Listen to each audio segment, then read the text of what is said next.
game day, and welcome into the PHNX Sun Devils pregame show presented by Branded Bills. Make sure you head to brandedbills.com and use code BBPHNX for 15% off your first order.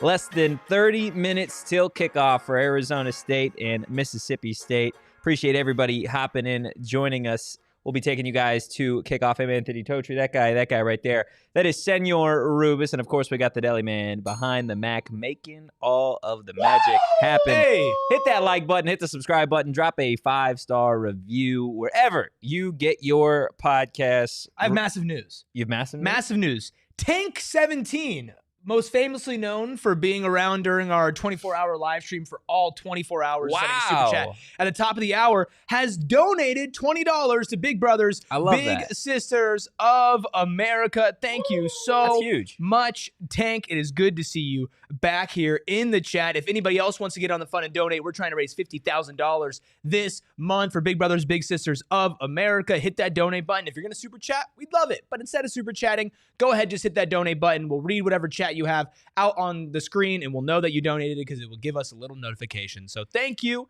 Thank you, and boy, am I ready for some football. It's going to be fun, man. Obviously, we've been talking all week about this matchup between Arizona State, Mississippi State. The fan bases going back and forth about cowbells, about hotels, like not actual football. It feels like the entire week. Well, you know why, right? Because Arizona State's the better team. They know they don't have a chance when it comes to the football. I mean, I'm glad you said it, man. Look, there are a couple of injury updates that I think we should get to before we actually get into maybe the X factors and keys to the game, and then revisiting our predictions from the other day. This is per some of the outlets that are actually in Starkville, starting with wide receiver Jalen Moss. This is per Devil's Digest. Looks like wide receiver Jalen Moss and defensive lineman Justin Watley will be out today for Arizona State. Devil's Digest reporting both have a chance to play next week against Texas State. Yeah, I mean, listen, it sucks. It definitely sucks that you're going to be missing some talent in this game.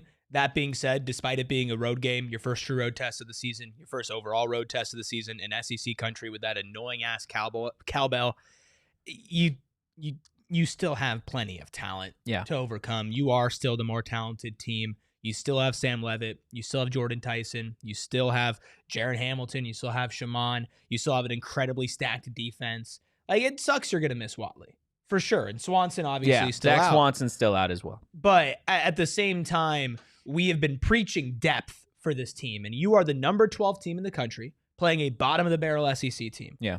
You could be missing a couple more players, and you should still be expected to win this game. And in terms of the positions that you're losing these players, right, it's some of the deeper rooms. When we talk about you being without Jalen Moss, well, you saw Derek Eusebio last week. We heard Marcus Arroyo talk earlier in the week that you were going to see maybe a little bit more of an expanded role from Jaron Hamilton. Something that I saw at practice this week was a lot more 12 and 13 personnel sets, which is going to feature a lot more action for Kamari Anderson, former SEC tight end playing at Kentucky. We know Shaman Mateer, who we'll get to a little bit later on in the show. But I think in terms of all of those injuries, you're fine because of the depth that we've been seeing and talking about all offseason, all camp. You get to the defensive lineman. Yes, you're without Watley. Yes, you are without Swanson. You still got to feel confident with what you have, especially some of those younger players that we've been talking about and really getting excited for in fall camp. They're going to have their opportunities tonight against an SEC offensive line. So it's going to be exciting to see some of those guys in action. But I think that the big name, not on the injury report for Arizona State, or at least from Sun Devil Source or Devil's Digest out there, is Max Ahanachor, somebody that was, he's going to be a big staple of this offensive line as your starting right tackle. So to have him appear to be available today feels like a major win for ASU. Yeah, you definitely need the offensive line, because if you're looking at Mississippi State and comparing them to last season, which I think is understandable if you are, there are two places they got a lot better at. It's their offensive line and their defensive line. Yeah. At least monetarily speaking, that is where they poured a lot of their money in when it came to adding in the transfer portal. And, when you listen to Kenny Dillingham speak about Mississippi State, or, Mississippi State themselves, like, the trenches, the lines are much improved than what most ASU fans saw in Tempe last year. So you need Ihana Chor, but you also need that offensive line depth. You need Ben Coleman to be able to step up in a big way on the road in a very loud and raucous environment. This offensive line in general might be the most important unit today. Because if you could protect Sam Leavitt, if you can do some nice run blocking for Kyson and Raleek and for Kanye, there's not much I think that the rest of this Mississippi State defense can do to stop the offensive firepower just from those four alone, let alone a Jared Hamilton, right? Or a Shimon Mateer, who I'm keeping my eyes on today. I think he'll have a big game. If the offensive line can protect, then I don't see any reason why Sam doesn't have another 300 all-purpose yard game, but make it look a little easier than he did week 1. I think that's fair. Getting us some comments in the chat. Dalton saying, making sure every TV at my work is on ESPN2. Everybody, for whatever God you believe in, just pray that ESPN gets it together tonight and we don't have to experience the blackout that we had to do last week. Let's get to watch all 4 quarters of this one. That would be nice. Brian says, praying ESPN brings the A-team for the broadcast. Terry says, ready and excited. Go Devils. A lot of excitement. Again, about half hour, 25 minutes till Arizona State kicks off against Mississippi State. I'm interested to hear your guys' X factors. Give us a player in the chat that you guys are really, really amped to see tonight in Starkville that could maybe have a massive impact on this game. While you guys drop those comments, Rubus, who do you have as your X factor tonight? A little teased earlier, a little Easter egg in what I just said before, but my PHNX factor that I'm keeping my eyes out for today, it is Shimon Mateer. Listen, I feel like in week 1, it was obviously the Jordyn Tyson show, and rightfully so. Jordyn Tyson was open. You throw the ball to Jordyn Tyson. I think in this game, you are going to have to spread the ball out a little bit more, and I know a lot of eyes are on Jared Hamilton. I know a lot of eyes are on this running back room, and rightfully so, but we look back at last season and who was the security blanket? Who was Mr. Consistency, right? Who was Mr. Chunk Play? It was Shimon. And I believe they're going to be a pretty run-heavy team today, much more than they were against NAU. But I think having those different, sets and using your tight ends is going to be very important today. I'm expecting a pretty big game from Shimon. Maybe not crazy statistics, but I think impactful receptions for Shimon Mateer. Second team All-Big 12 tight end from last year, and then hopefully does that again this year. Yeah, Tank's with you. It's the Mateer breakout game. Hopefully. We got a couple answers for Jordyn Tyson. Joe says Jesus Gomez as an interesting X factor in this one. I think for me, when we're looking at, you don't want a Jesus Gomez unless he goes I'll take 9 field goals, bro. No, I'll take 9 field goals. 9 field goals on a dub. I'll take 9 touchdowns. 9, sure. I'll take 9 touchdowns. The only way he's giving me 9 touchdowns and 1 65-yarder. The only way I want him to be the X factor is if ASU gets the ball to start, scores a touchdown, and then he lays out the kick returner and forces a fumble. That's the only way he's the X factor for me. That's fair. I think that's 100% fair. Look, I didn't think too hard on this one. My X factor for this game is none other than Sip himself, Kyson Brown. What a picture. This is somebody that, again, I think there was a lot of excitement and build up to what we saw week 1 against NAU, but it still felt like there was a lot left for these running backs to do. You look back to this game last year between Arizona State and Mississippi State, it was all on the ground for ASU. That's how they got out to such a big lead. Things obviously faltered down the stretch. They were able to hang on, win that one 30-23. But Scat with 262 yards on the ground, one of the best single-game rushing performances that we've seen from an Arizona State running back. Give me Kyson Brown in a week where you are maybe a little bit more limited at wide receiver without Jalen Moss. Everybody is questioning if Sam Leavitt and Jordyn Tyson are the only players offensively that are going to do anything for the Sun Devils. Add on that this is a team or this is a running back in Kyson Brown that has a homecoming. His family's in attendance. He's got friends there. Give me Kyson Brown to be the X factor in this one. I certainly see him going over the century mark, potentially over $150. For Kyson tonight. People kind of gloss over the fact that he had about 150 all-purpose yards in week 1, right? Like, that kind of goes under the radar. Yeah. Kyson Brown had a really good game. I know that Raleek is kind of the guy that you talk about, and maybe we could transition to talking about him next because of the explosivity that he brings and obviously the 75-yard touchdown that was called back and everything. But Kyson Brown had 73 on the ground and 73 through the air and was an extremely impactful player, trucked somebody, showed some speed as well. Like, he does a little bit of everything. Yeah, he does. And obviously the homecoming as well is going to be a big factor for him. People usually step up in situations like that. And also kind of baked into all of this, not just with Kyson, but with this team in general, is like, man, people are picking Mississippi State to win this game. Yeah, Kirk Herbstreit and Trae Young. People are not confident in the number 12 team in the nation. And listen, I told people before, like, Arizona State is going to have to still earn respect this season. And I think people are kind of overplaying it now at this point, because the amount of confidence that some people have in a team whose last 2 wins were against who? Anthony Totri? You had Southern Miss and Southern Miss. Southern Miss and Southern Miss. ASU's a little bit better than Southern Miss. Like, not just Mississippi State fans, though, right? Like, national report. Like, I don't know if I've ever seen a number 12 State team. has not beat a Power 4 team since 2023. We, in the year of our Lord, 2025 right now, and the last relevant team that Mississippi State beat was Arkansas, and get this, it was 7-3. Don't be the next team. Don't be the next team. No, I mean, you can't. And that's the thing is, if you do go out there and underperform this week, or you somehow lose this game, then you're proving all those people right. Then you're going into week 3, and it's like, what the hell is going on with Arizona State? Yeah. Especially as you look across the Big 12, and you have Baylor, who picked up a big win this weekend against SMU. You have, Kansas, who played well, but still got the loss against Mizzou, but played really well against an SEC State, another team. big win. Iowa State has started the season still undefeated now, beating Iowa and stepping up when it's big-time plays for them. Like, you have a lot in front of you, and you have other teams that are doing well. You need to not only win this game, you need to dominate this game. And you need to shut people up, man. I'm kind of sick of it at this point. People are acting like NAU was beating ASU for a majority of week 1. People are acting like ASU struggled. ASU did not struggle in week 1. They did not. Did they play great? No. But did they struggle to beat NAU? Not even close. It was never close. Never in question once. NAU currently up on Utah Tech, 31-10 with 9 minutes left in the third quarter. I would imagine NAU continues to pour it on there.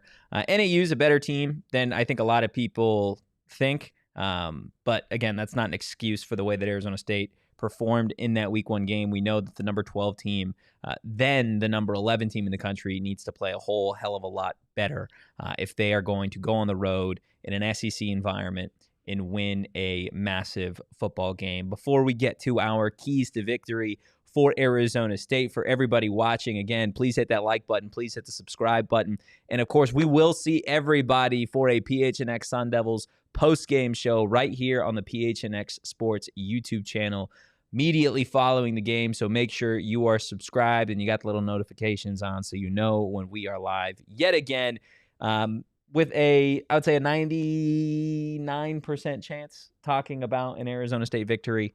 At least for me, I'm not too worried. I want it, man. I believe in it and I want it. Anything could happen in college football. It is, Mississippi State is an improved team from last year. You're playing them on the road. It is a tough environment. You got to give them credit. As annoying as the Cowbells are, as annoying as their victim complex is when it comes to the hotel stuff, like, it is a good environment for football, even for a team that hasn't won a Power 4 game in a couple of years. That being said, if we are not sitting here talking about a win in 3.5 hours, yeah, that's not good for this team. I don't think, but I have confidence that I still think that undefeated is on the table for this season. Yeah, and I think if the baseline is undefeated through non-con, people will change their tune a little bit when they see what happens tonight, and that will be either for the good of the team or for the bad of the team. That's fair. Regardless, if the Sun Devils are going to start the season 2-0, they are going to have to listen to our keys to victory, Rubus, because we know all. It's what we do. Yeah, I mean, we're right about everything. Just literally. Have we ever been wrong? Look at my NAU score prediction. I'm never wrong. Look, let's go ahead and get to our keys to victory. Koa Pete, known Sun Devil. Yeah, it could still happen. It could. The story is still out.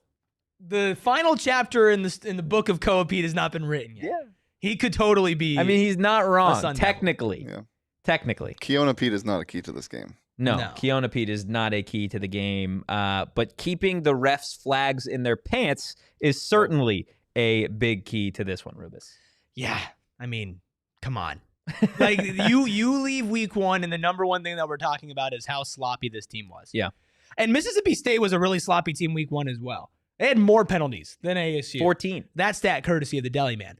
But if ASU goes out there and plays as sloppy of a game as they did against NAU, they probably lose this game. You can't do that. Unless Mississippi State is that much sloppier and we're sitting here watching the worst football game we've ever seen in our entire life. Which I hope to God we don't have to worry about, man. I have faith they'll clean it up, but there's no doubt in my mind that is the number one thing that they need to improve upon from week 1. Yeah, they certainly need to clean up the mental errors, limit the penalties. Our second key to victory is controlling the pace. You know how you take the wind out of someone's sails, Rubens? You don't let them get off the dock, and that's exactly what Arizona State needs to do against Mississippi State. You have to control the pace in this game. Kenny Dillingham has talked a lot over his first several seasons at ASU about the middle 8. For Arizona State, we talk about Kyson, we talk about Ralik, we talk about Sam's legs, Kanye Udo. You can control the pace of this game if you are able to run the football effectively. We know last week against NAU, we heard coaches talk about how the game just felt kind of weird. The flow to the game was off. It's because there wasn't a pace early on, and Arizona State didn't necessarily establish that. I think that's something that they have to do if they're going to go on the road and win this game. Absolutely. I mean, you can't just win this game. You have to control the game. Yeah. Screw the pace. You have to control the game, right? This has to be played on your terms. Whether you want to run the ball, whether you want to throw the ball, whether you want to force them to do either or, this needs to be played on Arizona State's terms. Yeah. They're the better team. They have a better coaching staff. They have better top-end talent, and they have better depth. If the game is played on Mississippi State's terms, on their turf, that is going to make it a lot harder for the number 12 team in the country to beat a bottom-of-the-barrel SEC team. There are certain things that are non-negotiables when you're that good and there's that much of a disparity between you and the other team, and that is one of them. You got to control it. John says, I think a new star will break out tonight. That's Johnny. Is that Johnny? No, Johnny Venerable? No, it's not. That'd be awesome if he was doing that while they're live. While they're alive. Come on, man. John V. John V. I got to start calling Johnny Venerable John V. That goes hard. Who's the breakout star? Who's your surprising breakout star if somebody does? Is it like, is picking Shaman, does that not count? Oh, he says a new star. New star. Was Shaman a star? I mean, I would say he's not new. I would count Shaman, though. You count Shaman? Because I don't think Kamari Anderson, I'm going to be confused. Yeah, I would say probably Kamari Anderson Give for me me. Malik McClain, baby. This is more receptions and penalties tonight. This is Jalen Moss. He's out. Or sorry, not Jalen. Jaron Hamilton. I was sorry, that'd be crazy. That would be crazy. This is Jaron Hamilton, a guy who played one snap, and then they were like, "Nah, that's not in our game plan." I mean, what's the game plan then? Throw the damn ball. Yeah, let's get him the ball. That would be exciting. Everybody's amped to see that. I would love a wide receiver screen early in the game, just to get him the ball in space. Oh, you're gonna get a wide receiver screen earlier in the game. You're gonna do that. Rubus knows. Yeah, wow. They like doing that. Was conviction. They do like to run their screens. They love Marcus Royal loves the screens. Look, our final key to victory for Arizona State is starting out fast. It is, again, something that the Sun Devils were able to do the last time these two teams played. The Sun Devils jumped out to a massive lead. I think, again, if you're going to win this game, if you're going to control the pace, if you're going to limit those mental mistakes, it helps starting 14-0, maybe 17-0. Then you can control the pace. Then you don't have to worry, maybe overthink some of those mental errors. I think it all starts with how fast the Sun Devils come out of the gates. It's something that really hurt ASU on the road last year when they played at a neutral site against Texas, when they played on the road against Cincinnati, when they started Big 12 play last year against Texas Tech. Each and every one of those Texas losses. State. Yeah. Each and every one of those losses, you could point to the fact that this team was pretty lethargic at kickoff and after that. That is something that needs to change for your first road game of 2025. Yeah. Also, just for our sake, for the sake of the fans, please, Lord. There is a lot of anxiety about this team right now. Yeah. There is a lot of anxiety. Some warranted, some not so warranted. And if you could just go out there and not even make them sweat, as in the fan base, I think we would all very much appreciate it. I think so too. As much as some adversity is good, maybe not this week. Maybe we could go without the adversity this week. Let's just blow them out. Yeah, let's just blow them out. Let's start out really, really fast and just get going. I mean, listen, we're about 9 minutes away from kickoff. I'm excited. I'm juiced. I know you're excited. I know everybody in the chat is excited. Bees, the Sports Boys, David, Sharon. Man, we got everybody. And everybody that's chat. not commenting. I'm sure you are just as excited. T.O. in the chat. Terrell. Of course, that's Terrell Owens. Yeah, Everett, Terry. Man, we got a bunch of people. Seth, Chris. We also, as far as people, had a special appearance on PHNX Cardinals, who are also live right now. Jake the Snake Plumber talked about Kenny Dillingham and Sun Devil Stadium with John V and Bo B. Bring in that passion and that energy and the consistency behind, like, let's grow this, let's do something special here. And he's right that the Valley is perfect place for kids to go to school. I mean, it's a great place to play ball. They don't talk about it enough, but it's the best grass surface in the entire country. So if you want to go get, who knows what kind of injuries playing on this artificial crap, go there. But if you want to play on the real deal, play at Sun Devil Stadium. I love Jake Plummer, dude. And I love how much Jake Plummer still loves ASU. Yeah. And you could tell, like, last year, like, when he jumped on PHNX Sun Devils before the Peach Bowl, he was there at the Peach Bowl, obviously. Like, he just really loves and cares about this program. He's just an all-around good guy. Great guy. But we're not here to talk about Jake this night. No, we're here to talk about our predictions. That's right. For Arizona State and Mississippi State. Drop your score predictions in the chat. The Sun Devils start 2-0. Rubus, I know we went over it yesterday, but it never hurts to go over our score predictions one more time. This is what we like to call manifesting, because we are both manifesting some pretty convincing wins. Both of us have Mississippi State scoring 17, but it's how much ASU has that we differ. Yeah, I've got them scoring 30 tonight. Couple touchdowns. I think Sam runs one in. I think the rest go to the running backs on the ground. Probably not a touchdown through the air. Sorry, Deli Man. I think this one is strictly business on the ground for the Sun Devils, taking care of business on the road. Yeah, I got a lot of touchdowns, a lot of field goals, a lot of Jesus Gomez, a lot of Jordyn Tyson, but I think it should be a really good time, 37-17. B says 77-3. I mean, I'll take it. I mean, looking ASU, like that Florida State score. It's rare. It's rare that a number 12 team in the country can go into week 2 after a victory with so much of a chip on their shoulder. Yeah. And that is 100% what ASU has. Not just internally because they all know that they can play better, but also externally. Like, again, people do not think they're going to win this game. You know what would help them win this game? Getting the stream to 100 people watching live. Yeah. Text your friends right now and tell them, get in here or ASU's going to lose the football game. Well, let's calm down. I mean, okay, let's calm down. No. Let's calm down, man. Let's calm down. This means everything. We got T. Brewer in the chat saying, let's go Mississippi State. Give us your score prediction. Yeah, what do you got? T. Brewer. What do you think happens? Invite your friends in here. Yeah, invite your friends in here. Fiend Kicks Get your friends. says 27-17 ASU. We can be friends. Pound the rock.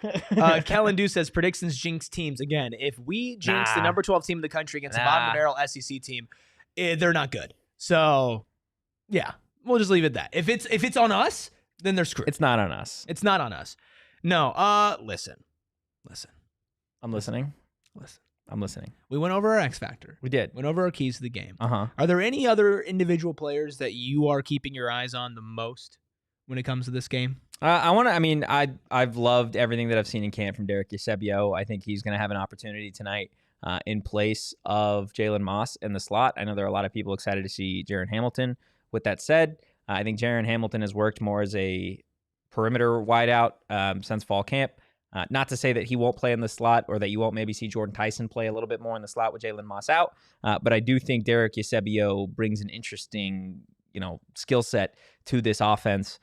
Somebody that does have pretty unique speed on this team. He's quicker than Jalen Moss is. He's quicker than a lot of people give him credit for. So having him in the slot, I think there are going to be a lot of people maybe on Mississippi State's defense that maybe overlook him because, let's be frank, he's a small white guy. But Duke can play ball, and I'm excited to see what he can do tonight. Yeah, I'm excited to see what he could do tonight as well. I think individual player, I'm still going to be watching Ben Coleman. Oh. I mean, yeah. Malik McClain, man, let's just get more receptions and penalties. Dilly beard? Okay. Is Dilly growing a beard? Dilly beard. Wow. I'm watching Malik McClain. Beard Obviously, I'm watching Ben Coleman because Ben Coleman on the road for the first time as a center. It's going to be interesting to see how he holds up. As a unit, though, I might be most fascinated in the secondary because maybe the most disappointing overall unit against NAU was the secondary because of how high of expectations that we have for them with X, with Keith, with Javen, with Ghost. Like, they need to make Mississippi State a one-dimensional offense and funnel them into CJ Fight and Clayton Smith and Prince Dorba. And I really, really hope that we don't see Blake Shapen get into a rhythm and a groove like we saw Pennington and NAU get into a groove. Yeah, former Arizona State football and baseball commit, Blake Shapen. Get revenge. I'm here for it. I'm absolutely here for it. I think the Sun Devils do get revenge. Raymond says the JT Heisman train has left the station. Another multi-touchdown game incoming. I don't think anybody would be upset if Jordyn Tyson found the end zone a couple more times. But, guys, do we have anything else before we get out of here? Jeremiah Smith, just not a good football player. No? Really? No. What's he doing over Grambling State? They won 70-0. He didn't contribute much. This is where he throws out that he had like 12 catches for 400 yards. No, only 5 catches for 400 yards. For 119 and 2 touchdowns. Yeah. But I mean, it's still not what JT did last week. No, and he had a bad first game. He did. Just a quick scoreboard update from around college football. Troy was leading Clemson. Now Clemson back in the lead 20-16. South Florida. That would have been fun. South Florida giving Florida a run for their money. They're down by 1.15-16 with the ball. West Virginia, I think they lost to. They lost to Ohio. They were losing to Ohio earlier. Texas Tech beat Kent State. Ohio was just playing keep away, dude, in that game. West Virginia wasn't allowed to. Obviously, Baylor beats SMU. Iowa State beats Iowa. Maction trumps Big 12. Stop it. West Virginia lost. Bees Jeremiah Smith fraud alert? Question Maybe. mark? Let's see. Did they actually? Yeah, they lost 17-10 to Ohio. That is disgusting. Oklahoma State got destroyed by Oregon. Utah just took destroyed. Utah just took a 28-6 lead over my cousin. That's tough. But they're putting in your cousin. But they're putting in another quarterback just because they like to do some multi QB system thing that Colorado does. It's stupid. Colorado they won 31-7 over the Delaware Fighting Blue Hens. But they played 3 quarterbacks, and the one quarterback that nobody talked about this preseason had the best game in Staub. Cincinnati beats Bowling Green. Obviously, Kansas drops to Mizzou. Oregon retires Gundy. Dan Lanning killed Gundy. That's tough. Yeah, 69-3. Chad, I take back what I said about not getting to 100 people, but if we can get to 40 likes, then ASU wins the 40. Yeah, let's get a couple more likes. Let's get one more like. And Kansas State beating Army 3-0. Army has the ball, 4:29 left to go in the first. Utah, like we mentioned, is up. Be the 40th like. That is going to do it for today's PHNX Sun Devils pregame show. Of course, we will be with you for a PHNX Sun Devils postgame show. So make sure you hit that like button, you hit the subscribe button, you drop a 5-star review wherever you get your podcast. If you enjoyed today's content for the pregame show and want to follow along with all the action during the game, make sure you follow us on social at PHNX_Sun Devils. You can follow me at Anthony_Totri. You can follow that guy. That is Senor Rubis. You can follow him at Erik Ruby. That's Erik with a K. You can follow the Deli Man at Shane Dief. Join us for the post-game show as always, baby. We will see you guys in a few hours. In the meantime, go Devils. Peace. We all silly like the mayor.